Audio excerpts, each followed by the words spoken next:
Kenneth Ye.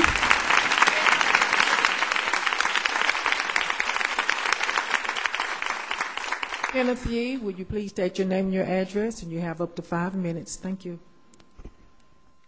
Madam Chair, before I begin, I would like to request at most 1 additional minute of your time to permit me to properly present what I've prepared for the board today. No, I'm sorry. It's understandable. Thank you, ma'am. All right, Kenneth Ye, 230 Gwynhurst Road, Knoxville, Tennessee, 37934. I stand before you today as someone who has achieved within your mold of standardization.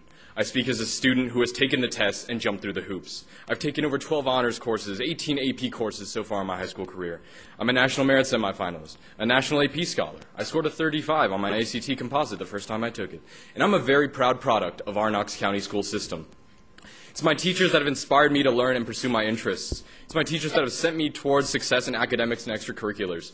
And it's my teachers that have fostered a sense of creativity, inquisitiveness, and individuality that inspires me to learn.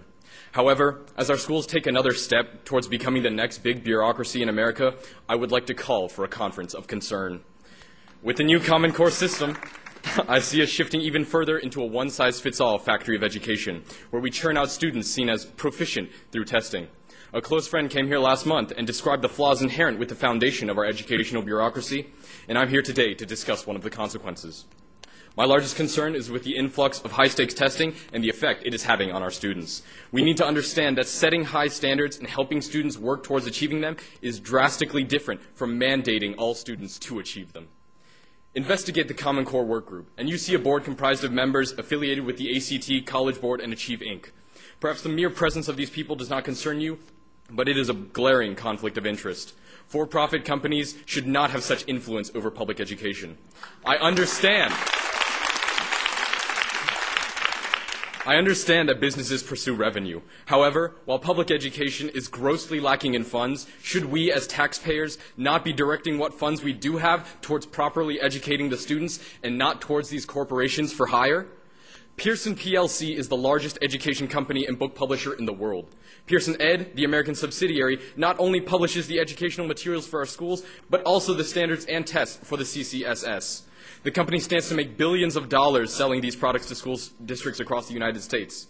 Pearson's chief financial officer, Robin Freestone, said that we're not going to get a significant boost from Common Core, and that won't come in 2013, and so that headwind will remain in our school business, when in fact their market value hit its high in the past 12 years and has been steadily increasing with Common Core implementation.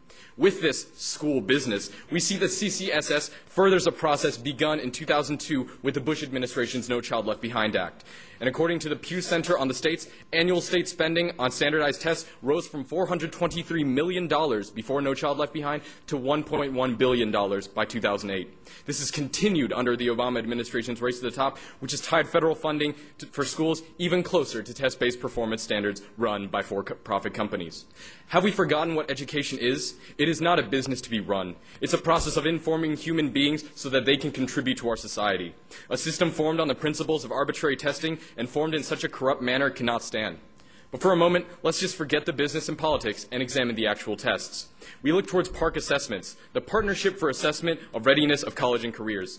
These nationalized tests that have been paired with Common Core are said to have one goal, of success in college and the workplace.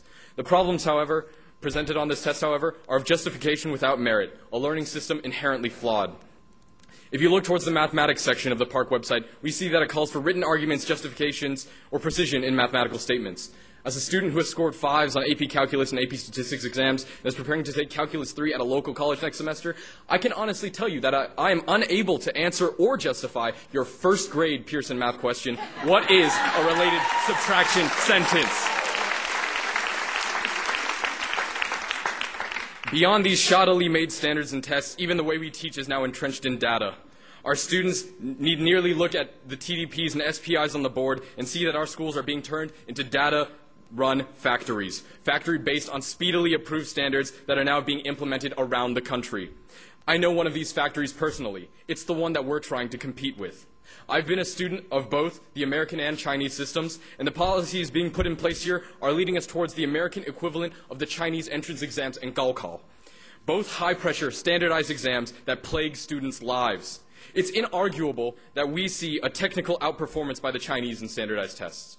But does their standardized victory communicate the creative and inquisitive mindset of our own culture, a mindset that is now often overshadowed by cram sessions in other parts of the world? As someone who can perform on the tests you throw at us, I'm not satisfied. I've taken your tests. I've aced them. I've pulled your state averages up. But what I show you on that test is not why I learn. CCSSE.ELA-literacy W.11-12.3E is not why I learn. I do not learn to demonstrate some SPIs or TDPs on the board. This is not what fulfills me as a student. I do not learn to demonstrate. I learn to ask questions, to develop opinions, and to make a difference. It is with this that I beseech all of you to take a moment to reevaluate what you are doing to our schools. Is it truly in the best interest of the students? Should we be conforming to this automated factory of education? Thank you for your time, man. Kathy Fitzgerald. Kathy, would you state your name and your address, and you have up to 5 minutes.